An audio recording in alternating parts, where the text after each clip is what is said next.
Hello friends, welcome to my channel. तो आज इस वीडियो में हम बात करेंगे कि Himachal Pradesh staff selection commission Hamirpur ने एक एग्ज़ाम कंडक्ट करवाया है जो कि है जे मैकेनिकल का। अगर इसके पोस्ट कोड की बात करें तो इसका जो पोस्ट कोड था वो था 881। तो इस वीडियो में हम खाली जी के सेक्शन ही डिस्कस करेंगे। मतलब अभी तक जो मैं आपको बता दूं कि अभी तक जो प्रोविजनल आंसर किया है वो आयोग की वेबसाइट पे अवेलेबल नहीं हुई है। जैसे होगी आपको इसी वीडियो के डिस्क्रिप्शन में उसका लिंक मिल जाएगा चारों चारों सीरीज़ के आंसर की का। तो आप एक बार ज़रूर मैच कीजिए।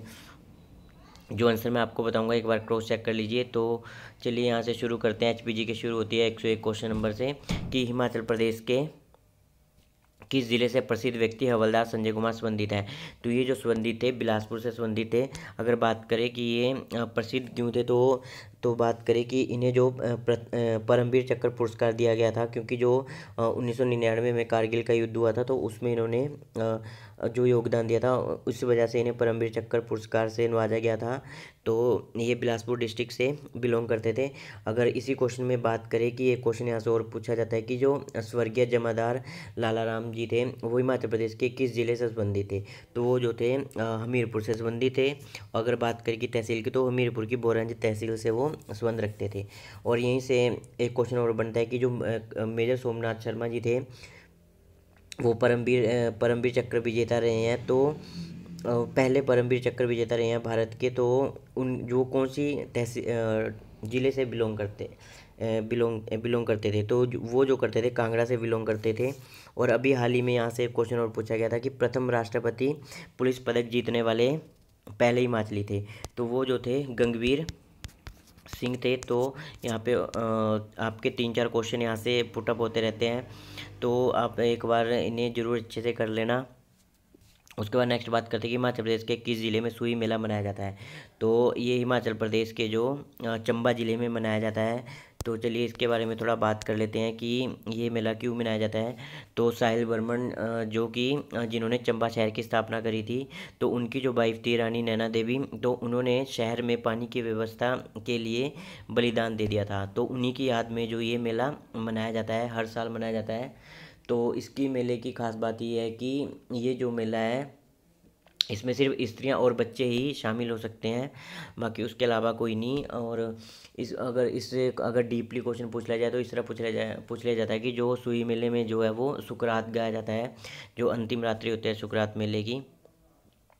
तो यहाँ पे जो 102 का आंसर है वो option C Chamba right answer होगा। उसके बाद बात करते हैं कि हिमाचल प्रदेश के किस स्थान पर हमीर त्यौहार मनाया जाता है। तो ये क्वेश्चन जो है इसका आंसर मुझे नहीं मालूम है, बाकी अगर हो नाहरकंडा का नालदेहरा में से तो कहीं मनाया नहीं जाता है, तो हो सकता है कि इसका आंसर डी है। तो बाकी आंसर की आने पर एक बार क्रॉस चेक कर लेना। तो उसके बाद नेक्स्ट बात करते हैं कि हिमाचल प्रदेश के किस ज़िले में मशहूर रॉकट मंदिर स्थित है। तो ये जो स्थित है ये हिमाचल प्रदेश के कांगड़ा ज़िले में स्थित है। तो ऑप्शन सी यहाँ पे राइट आंसर है। तो इस मंदिर के बारे में भी थोड़ा बात कर लेते हैं कि इसे मशहूर जो रॉकेट मंदिर है से हिमाचल का अजंता कहा जाता है। और उसके बात करें कि जो ये जो बना हुआ है जो नग्गर शैली से बना हुआ है। और यहाँ पे वैसे कभी क्वेश्चन पूछा तो नहीं गया, लेकिन जो 15 मंदिर है तो 15 मंदिर का समूह इसे कहा जाता है। तो ये इसकी विशेषता है। और उसके बाद नेक्स्ट बात करते हैं कि नेक्स्ट क्वेश्चन है। तो जो नेक्स्ट क्वेश्चन है कि हिमाचल प्रदेश के किस ज़िले में लोसर त्यौहार मनाया जाता है। तो जो हिमाचल प्रदेश के जो 2 डिस्ट्रिक्ट है जहाँ पे ये त्यौहार मनाया जाता है, तो यहाँ पे इस ऑप्शन सी होना चाहिए। बाकी इस त्यौहार की विशेषता है कि नव वर्ष के आगमन पे ये त्यौहार मनाया जाता है। तो किन्नौर और लाहौल स्पीति दोनों डिस्ट्रिक्ट में मनाया जाता है। उसके बाद बात करते हैं कि सोलांग मनालसू और सोलांग और मनासू हिमाचल प्रदेश की किस नदी की सहायक नदी है। तो ये जो सहायक नदी है ये ब्यास की सहायक नदियाँ हैं दोनों। तो अगर इसमें बात करें कि आजकल क्वेश्चन काफ़ी ज़्यादा पुटअप हो रहे हैं कि जो ब्यास की नदियों से ही ज़्यादा क्वेश्चन पुटअप हो रहे हैं। तो यहाँ बात कर लेते हैं कि जो सोलांग और मनासू ये जो 2 नदियाँ हैं ये कहाँ पे कि इसमें आके में ब्यास में मिलती हैं। तो ये जो नदियाँ हैं सोलांग मनालसू और भी काफ़ी नदियाँ हैं कि जैसे फोजल हो गया, सरबरी हो गया, पतली कुहल, ये जो भी छोटी छोटी नदियाँ हैं तो ये जो कुल्लू के भुंतर के पास आके ब्यास नदी में मिल जाती है। तो बाकी नेक्स्ट बात करते हैं कि हिमाचल प्रदेश के किस ज़िले में मुलांग घाटी स्थित है। तो जो मुलांग घाटी है वो हिमाचल प्रदेश के लाहौल एंड स्पीति ज़िले में लाहौल एंड स्पीति ज़िले में स्थित है। तो बाकी कुछ और घाटियों के बारे में बात कर लेते हैं कि जो अभी एग्ज़ाम में पूछी गई थी। तो जैसे कि एक पूछी गई थी अभी कि दावी घाटी को, जो दावी घाटी है तो वो बिलासपुर ज़िले में स्थित है। और अभी जैसे कि एक इमला बिमला घाटी है, तो इमला बिमला घाटी जो है वो मंडी डिस्ट्रिक्ट में है। तो इस तरह जो मेन सी घाटियाँ हैं इन्हीं से क्वेश्चन बार बार रिपीट होकर आ रहा है। तो उसके बाद नेक्स्ट बात करते हैं कि प्रथम विधानसभा चुनाव हिमाचल प्रदेश में किस साल में हुआ था। तो ये जो प्रथम विधानसभा चुनाव जो हुए थे 1952 में हुए थे। तो अगर बात करें यहाँ पे कि 1951 में हिमाचल प्रदेश ग श्रेणी का राज्य बना था। और 1954 में बता दूं कि जो बिलासपुर ग श्रेणी का राज्य था तो उसे हिमाचल प्रदेश में 1954 में शामिल कर लिया गया था। तो आप कमेंट करके बताइए कि वो कौन से नंबर का ज़िला बना था जो बिलासपुर कभी ग श्रेणी का राज्य था। तो जब हिमाचल प्रदेश में उसे शामिल किया गया 1954 में तो वो कौन से नंबर का ज़िला बना था। कॉमन क्वेश्चन है, तो आप कमेंट जरूर करिए। उसके बाद बात करते हैं कि 1956 में तो जो केंद्र शासित प्रदेश यहाँ पे हिमाचल प्रदेश बना था 1956 में। तो जो इस यहाँ पे राइट आंसर होगा यहाँ पे 1952 होगा 1952। और डॉक्टर वाई एस परमार पहले मुख्यमंत्री थे हिमाचल प्रदेश के, जो कि 1952 में ही निर्वाचित हुए थे। उसके बाद नेक्स्ट बात करते हैं कि जनगणना 2011 के अनुसार हिमाचल प्रदेश के किस जिले में उच्चतम शहरी जनसंख्या है। तो जो सबसे ज़्यादा वो शिमला में है। अगर बात करें कि ऑल ओवर हिमाचल प्रदेश में शहरी जनसंख्या का की जो प्रतिशत है वो कितना है, तो लगभग ये 10% के है। सिर्फ 10% ही हिमाचल प्रदेश में शहरी जनसंख्या निवास करती है। और 90% जो है ग्रामीण जनसंख्या निवास करती है। अगर ऑल ओवर इंडिया लेवल पे देखा जाए तो हिमाचल प्रदेश ही ऐसा एक स्टेट है जहाँ पे सबसे ज़्यादा विलेज में जो 90% विलेज में जनसंख्या निवास करती है। ठीक है, तो उसके बाद नेक्स्ट बात करते हैं। नेक्स्ट क्वेश्चन है कि प्राचीन कुल्लू रियासत की राजधानी किस जगह पर थी। तो जो प्राचीन कुल्लू रियासत की राजधानी थी वो ऑप्शन डी यहाँ पे राइट आंसर होगा, नग्गर यहाँ पे राइट आंसर है। उसके बाद नेक्स्ट बात करते हैं कि हिमाचल प्रदेश के कुनिहार अधिराज्य का अंतिम शासक कौन था। तो जो हिमाचल प्रदेश के कुनिहार अधिराज्य का अंतिम शासक जो था वो हरदेव सिंह जी थे। तो अगर बात करें कि जो कुनिहार रियासत थी तो इसकी जो स्थापना किसने करी थी, तो ये भी एग्ज़ाम में क्वेश्चन आता है। तो ये जो करी थी वो अभोज देव के द्वारा की गई थी। सिंह के द्वारा नहीं, अभोज देव के द्वारा जो है कुनिहार रियासत की स्थापना की गई थी। बाकी यहाँ से ये क्वेश्चन पूछा जाता है कुनिहार रियासत से कि इसकी स्थापना किसने करी थी और जो है कि और इसका जो अंतिम शासक है। तो यहाँ पे दोनों क्वेश्चन कवर हो गए। उसके बाद बात करते हैं कि किस वर्ष में कसौली स्थापित किया गया था। तो ये जो क्वेश्चन है रिपीट हुआ है, तो 1841 ईस्वी में ये स्थापित हुआ था। उसके बाद बात करते हैं कि तो हिमाचल प्रदेश के किस स्थान पर मलायू किला स्थित है। तो हिमाचल प्रदेश में जो मलायू किला है तो नालागढ़ में स्थित है। तो ऑप्शन डी यहाँ पे राइट आंसर होगा। उसके बाद बात करते हैं कि यहाँ से ऑप्शन से ही क्वेश्चन करते हैं कि जो रोहडू, तो रोहडू में भी एक किला पड़ता है। तो वो जो किला है समरकोट, तो जो समरकोट किला है वो रोहडू में पड़ता है। समरकोट के नाम से किला है तो वो रोहडू में पड़ता है। तो उसके बाद अगर बात करें कि सांगला में, तो जो सांगला किन्नौर में है तो यहाँ पे भी एक किला पड़ता है। तो जो उस किले का नाम है वो है कामरू किला। ठीक है, तो कामरू किला जो है वो सोलांग में पड़ता है, किन्नौर के सोलांग में। उसके बाद बात करते हैं कि केलोंग, जो कि लाहौल एंड स्पीति में आपको बताया। तो जो केलोंग में एक ही इम्पोर्टेंट किला है जो कि है गोंदला किला। ठीक है, तो गोंदला किला जो है वो केलोंग में पड़ता है। तो लेकिन यहाँ पे इन्होंने पूछा है मलायू किला, तो ये जो पड़ता है ऑप्शन डी यहाँ पे नालागढ़ होगा, सोलन के नालागढ़ में।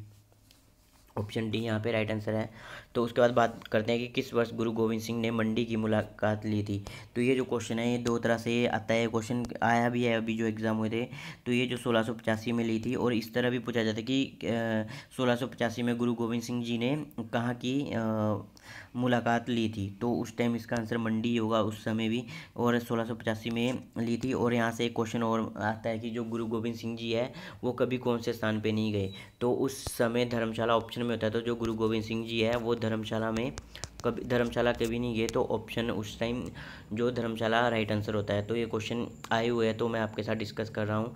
उसके बाद बात करते हैं कि ये जो क्वेश्चन है इसके ये जियो में भी आता है और उसमें लेकिन बड़ा साहिब करके लिखा हुआ था, मतलब इंग्लिश में भी गलत था। कुछ कैंडिडेट्स ने हमें बताया कि उनका गलत हो गया था, तो उन्होंने अपील भी की है। तो बाकी देखते हैं कि क्वेश्चन कैंसिल होता है वो नहीं, क्योंकि बरू साहिब जो एक्चुअल में नाम वो बरू साहिब है, तो बड़ा साहिब हो सकता है कि इंग्लिश में गलत है, क्योंकि कई बार स्पेलिंग मिस्टेक की वजह से क्वेश्चन कैंसिल हो जाता है। तो चेक कर लेंगे। तो यहाँ पे जो राइट आंसर होगा वो ऑप्शन बी होगा, एटर्नल यूनिवर्सिटी बरूसाई में है। तो कुछ मेन अगर बात करें कि कुछ और भी ऐसे संस्थान हैं जो कि एग्ज़ाम में पूछे जाते हैं, तो थोड़ा उनके बारे में बात कर लेते हैं। तो जैसे कि भारतीय प्रौद्योगिकी संस्थान मंडी है कि जिसे बोलते हैं आईआईटी, तो ये जो मंडी में पड़ता है। और उसके बाद एक क्वेश्चन और पूछा जाता है कि ये राष्ट्रीय प्रौद्योगिकी संस्थान हमीरपुर, तो ये हमीरपुर में स्थित है, जिसे एनआईटी बोला जाता है, एनआईटी हमीरपुर। तो ये जो दो क्वेश्चन है ये भी पूछा जाता है। उसके अलावा काफ़ी क्वेश्चन है कि जैसे यहाँ पे ऑप्शन में दे रखा है इन्होंने बद्दी, तो बद्दी में भी एक केंद्रीय प्लास्टिक इंजीनियरिंग एवं प्रौद्योगिकी संस्थान है। और उसके अलावा बाखना घाट में भी एक संस्थान है, तो उसके बारे में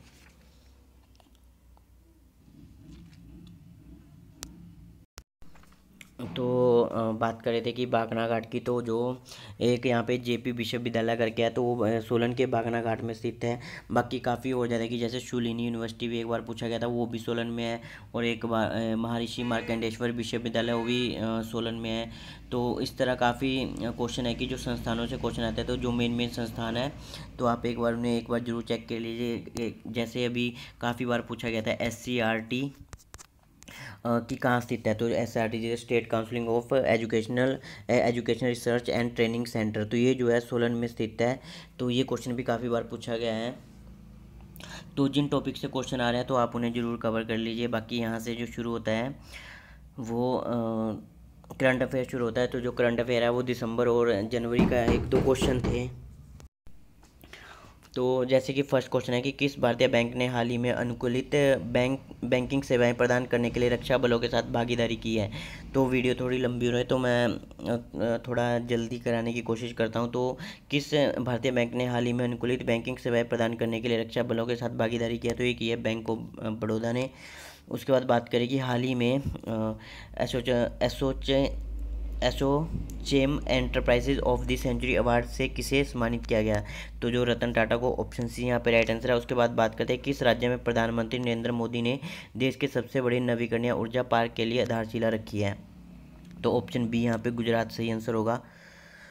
उसके बाद अगर नेक्स्ट बात करें कि किस देश ने हाल ही में अपने संविधान में जलवायु लक्ष्यों को जोड़ने के लिए जनमत संग्रह की घोषणा किया, तो ये जो किया फ्रांस ने किया है। तो बाकी अगर आपको लगता है कि मैं थोड़ा स्लो बोल रहा हूँ तो आप थोड़ा वीडियो को जो स्पीड है उसे 2x पे करके आप देख सकते हो, तो उससे आपका काफ़ी टाइम बचेगा। तो यहाँ पे जो रीजनिंग का क्वेश्चन है तो ये कैलकुलेट करा था मैं, तो इसका जो राइट आंसर आया था वो KN एस्टर आया था, क्योंकि जैसे इन्होंने एस से पहले वाला यहाँ पे जो भी है अल्फ़ाबेट वो लिया है, तो एस से पहले वाला यहाँ पे आर लिया है। उसके बाद देखें कि एन से पहले वाला यहाँ पे ओ लिया है, तो इस तरह करके काफ़ी इजी था है। उसके बाद नेक्स्ट बात करते हैं सीरीज़, तो ये भी रीजनिंग का क्वेश्चन है। तो ये जो सीरीज़ थी ये भी काफ़ी ज़्यादा आसान थी। तो इसमें जो 5+1 करके 6 था, और उसके बाद 6 मतलब इसमें 1 3 और 5 जो भी ये सीरीज़ थी इस हिसाब से सीरीज़ चली हुई थी और नंबर की। तो ये भी काफ़ी निकल गया था मतलब कैंडिडेट्स का मैक्सिमम सभी कैंडिडेट्स ने सही किया, तो ऑप्शन सी यहाँ पे राइट आंसर है। उसके बाद ये जो मिसिंग लेटर्स देखना, तो इसमें ऑप्शन सी राइट आंसर था। उसके बाद नेक्स्ट बात करते हैं कि ये जो इसका जो राइट आंसर था वो बुधवार था, क्योंकि इसका जो अगर मैं आपके मतलब सॉल्व करवा के लगा देखने तो थोड़ा वीडियो लंबा हो जाएगा, तो मैं खाली आपको आंसर बता रहा हूँ। उसके बाद नेक्स्ट बात करते हैं कि कौन सा वेद मायावी नुस्खे से संबंधित है, तो ये जो संबंधित है अथर्ववेद की जादू टोने वाला जो वेद था वो सबसे लास्ट वाला वेद अथर्ववेद था। उसके बाद बात करें कि यजुर्वेद, तो जो यज्ञ का प्रावधान है वो यजुर्वेद में ही है। अगर बात करें कि सामवेद, तो इसे संगीत का जनक कहा जाता है, सामवेद को। तो अगर ऋग्वेद तो जो सबसे पुराना वेद है तो वो ऋग्वेद ही है, ठीक है। तो यहाँ पे जो 124 का राइट आंसर होगा वो ऑप्शन सी होगा। उसके बाद नेक्स्ट बात करते हैं कि किस मौर्य शासक ने 261 ईस्वी में पूर्व में कलिंग युद्ध खेला था। तो ये जो अशोक ने खेला था, तो अगर बात करें कि इसका उल्लेख कौन से शिलालेख में, तो जो जो 13 नंबर का जो 13वां शिलालेख है उसमें इस युद्ध का उल्लेख किया गया है। और काफ़ी मतलब रक्तपात हुआ था उस युद्ध में। तो उसके बाद जो अशोक का मन बदल गया था। उसके बाद नेक्स्ट बात करते हैं किस दिल्ली सुल्तान ने 1294 में देवगिरी पर आक्रमण किया था। तो जो जलालुद्दीन जी के द्वारा ये आक्रमण किया गया था। एक्चुअल में जो जलालुद्दीन का जो अगला जलालुद्दीन के बाद जो इनका भतीजा था अलाउद्दीन खिलजी, तो जलालुद्दीन के कहने पे, क्योंकि उस टाइम जलालुद्दीन खिलजी ही राजा था, तो जलालुद्दीन खिलजी के कहने पे अलाउद्दीन खिलजी ने देवगिरी पे आक्रमण किया था। और उसके बाद बात करते हैं कि निकिटिन था। तो जो निकिटिन था एक रशियन व्यापारी था। तो उसके बाद नेक्स्ट बात करते हैं कि शिवाजी के शासन प्रबंधन को कहा जाता था। तो जो शिवाजी के शासन प्रबंधन को अष्टप्रधान कहा जाता था। तो अष्टप्रधान एक तरह से क्या है, एक सलाहकार परिषद थी जो कि जो शिवाजी को खाली सलाह का मतलब सलाह देती थी, बाकी मानना या ना मानना जो था वो शिवाजी का काम था। तो हम इसे मतलब मंत्रिमंडल की मतलब मंत्रिमंडल की संज्ञा तो नहीं दे सकते हैं, क्योंकि ये सिर्फ एक सलाहकार निकाय ही था। लेकिन मानने या ना मानने राजा वो मतलब उसके इनके हाथ में जो थी वो पावर नहीं थी, क्योंकि इसमें जो 8 टोटल मंत्री थे और जो टोटल 8 मंत्री थे।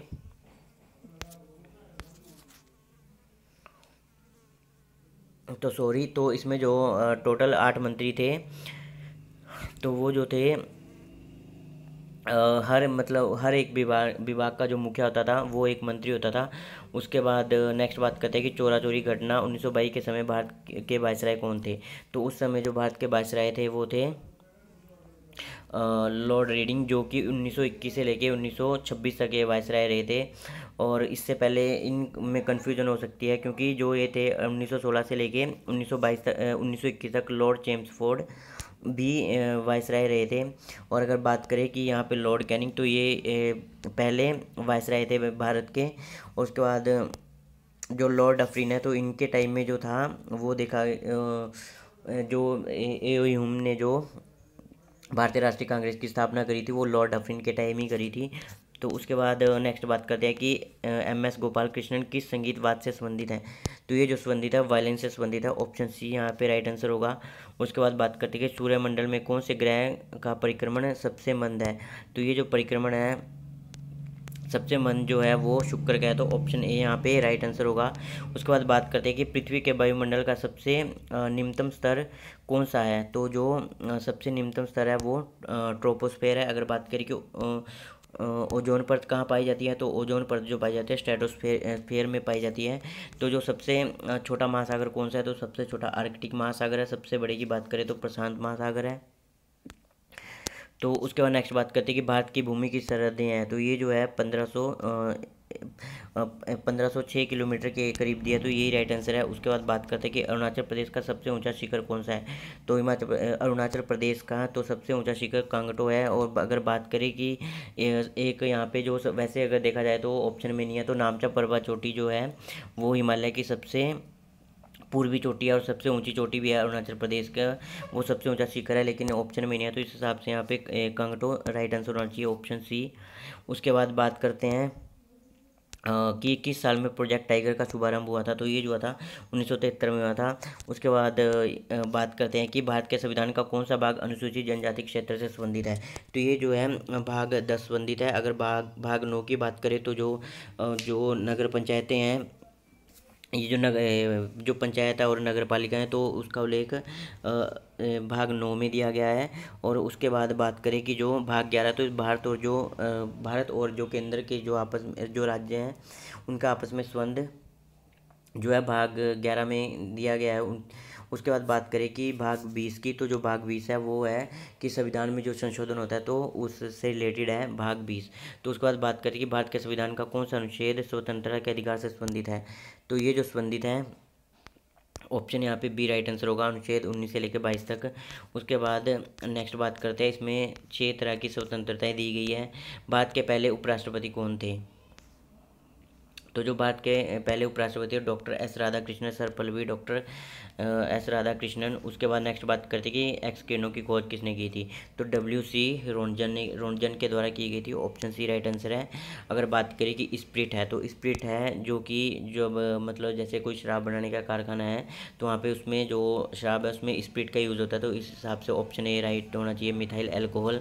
उसके बाद बात करते हैं कि टाइफाइड किन के द्वारा होता है? जो टाइफाइड है वो जीवाणु के द्वारा होता है। ऑप्शन डी यहाँ पे राइट आंसर है। उसके बाद नेक्स्ट बात करते हैं कि एंटोनियम ऑफ वेटस, तो इसका जो राइट आंसर होगा वीक डे यहाँ पे राइट आंसर है। उसके बाद बात करते हैं कि one word substitution, a person who kill somebody specially for politician reason, तो यहाँ पे ऑप्शन सी राइट आंसर होगा। उसके बाद बात करते हैं कि some people dash from voting at the last election, तो यहाँ पे जो राइट आंसर इसका अब्सटेंड है। बाकी इसे एक बार क्रॉस चेक कर लेना। उसके बाद बात करते हैं कि मीनिंग ऑफ एडम फ्रेज,